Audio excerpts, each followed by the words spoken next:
Welcome, friends. Let us learn from and be inspired by the courageous man, Dr. Martin Luther King, Jr.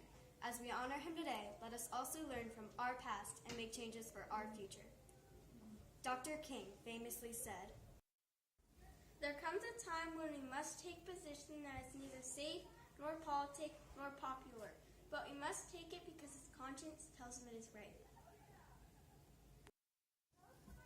Slavery kept black men and women from getting paid for their work. They were beaten into submission and life was bleak. After the Civil War, and almost a year after President Lincoln signed the Emancipation Proclamation, the 13th Amendment was finally approved on December 6, 1865, and slavery was made illegal in the United States. We've come a long way, but we still walk on the path to freedom. Over the past 40 years, the prison population has grown 5 times greater. This increase has disproportionately affected black communities.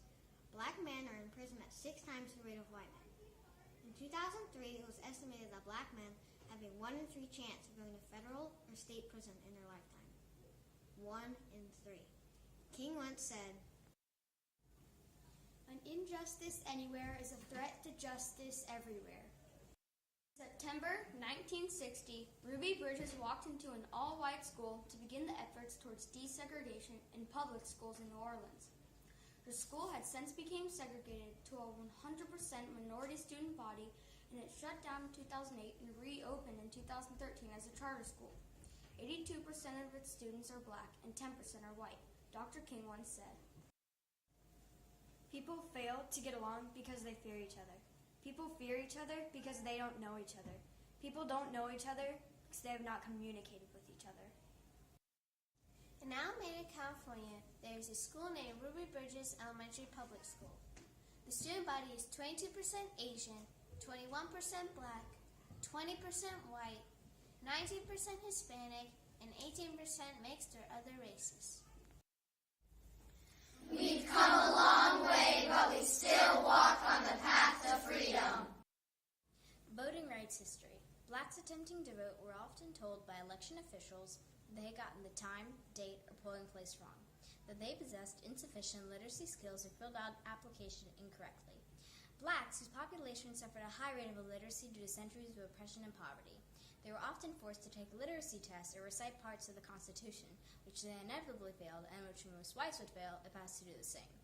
They were also asked to pay a voting tax, which most could not afford.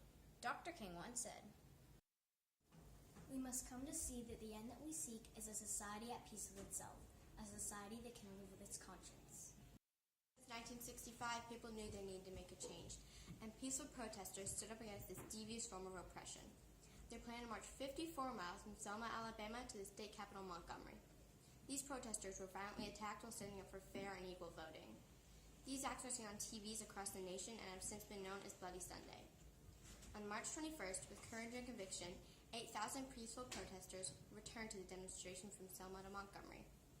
On the 5th and final day of marching, 25,000 people were waiting to join them at the end of the march in the capital, Montgomery. Dr. King once said, Faith is taking the first step even when you can't see the whole staircase. That day, March 25th, 1965, Dr. King spoke to a crowd in Montgomery. He said that if the worst in American life lurked in Montgomery's dark streets, then the best in American instincts urged passionately from across the nation to overcome it. voting rights today in North Carolina. On July 25, 2013, North Carolina's government placed voting restrictions on its citizens, including, but not to be limited to, a ban on pre-registration of 16 and 17-year-olds, elimination of same-day registration, a cut to early voting days by a week, a repeal of the current high school registration drives, and stricter voter ID mandates.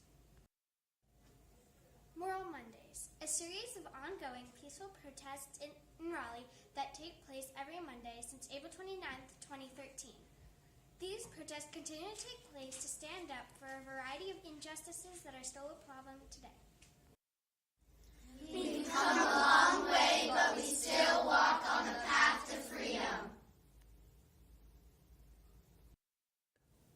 Words from King king on the eve of his assassination. He said, "Now, what does all of this mean in this great period of history? It means that we've got to stick together. We've got to stick together and maintain unity. You know, whenever Pharaoh wanted to prolong the period of slavery in Egypt, he had a favorite formula for doing it. He kept the slaves fighting among themselves. But whenever the slaves got together, it was the beginning of getting out of slavery. Now, let us maintain unity."